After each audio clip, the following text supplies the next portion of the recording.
ధైర్యంగా ప్రార్థన చేయడానికి ధైర్యం చేయి. ఎస్, దాని కొరకు నువ్వు అడుగుపెట్టు. ఎలా కార్యం చేస్తాడో నువ్వే చూస్తావు. అడ్డంకులు రావచ్చు, ఇబ్బందులు రావచ్చు, లేకపోతే ఒక్కోసారి ఏమీ రాకపోవచ్చు. అయినా పర్వాలా, దేవుడు ఎలా కార్యం చేస్తాడో నువ్వు కల్లారా నువ్వు చూస్తావు. ఈరోజు నీ జోబులో ఉన్న డబ్బు ప్రకారం కాదు నువ్వు ప్రార్థన చేయాల్సింది. మీ అమ్మా నాన్న జోబులో ఉన్న డబ్బు ప్రకారం కాదు ప్రార్థన చేయాల్సింది. మీ అత్తయ్య మామయ్య ఉన్న డబ్బులు ఉన్న జోబు ప్రకారం ప్రార్థన చేయాల్సింది. నీ ఏటీఎంలో, పేటీఎంలో, సిఎఫ్లో ఏది ఉన్నా దాని ప్రకారం కాదు ప్రార్థన చేయాల్సింది. ఆయన ఐశ్వర్యాన్ని చూసి నువ్వు ప్రార్థన చేయాలి. ధైర్యంగా ప్రార్థన చేయడానికి ధైర్యం చేయి. ఒకటి ఎప్పుడైతే ధైర్యంగా ప్రార్థన చేయడానికి ధైర్యం చేస్తావో నీకు ఆశలను పుట్టిస్తాడు. రెండు, దాని కొరకు మార్గాలు తెరిపిస్తాడు.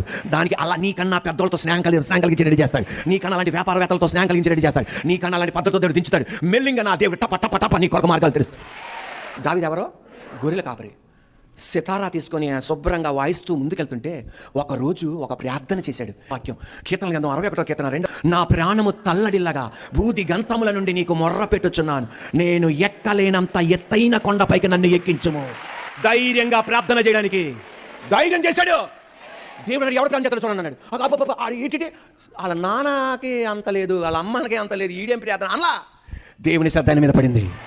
ఆయన ఎక్కలేనంత ఎత్తైన కొండపైకి నన్ను ఎక్కించంటే ఇశ్రాయేల్ దేశం మీరు వెళ్ళండి. దేవుని కృపలో మనం వెళ్ళాం. చిన్న మన దృష్టిలో చూస్తే పెద్ద పెద్ద కొండలేం కాదు, చిన్న గుట్టలు మాత్రమే మన దృష్టిలో. ఆ కొండలాగా ఉంటాయి కానీ ఆ కొండలు కాదు. నాయనా, నాకు 7 అన్నయ్యలు ఉన్నారు. మా 7 అన్నయ్యలు ఎక్కలేని అంత ఉన్నత స్థానం. నా పొరుగు దేశంలో వాళ్ళు ఉన్నారు, వారు ఎక్కలేనంత ఎత్తైన స్థానం. నా కన్ని చూపు మేరన, నా ఊహకు మించి, నా ఆలోచనకు మించి, నా జ్ఞానానికి మించిన ఆ కొండపైకి నన్ను ఎక్కించాలి తండ్రి.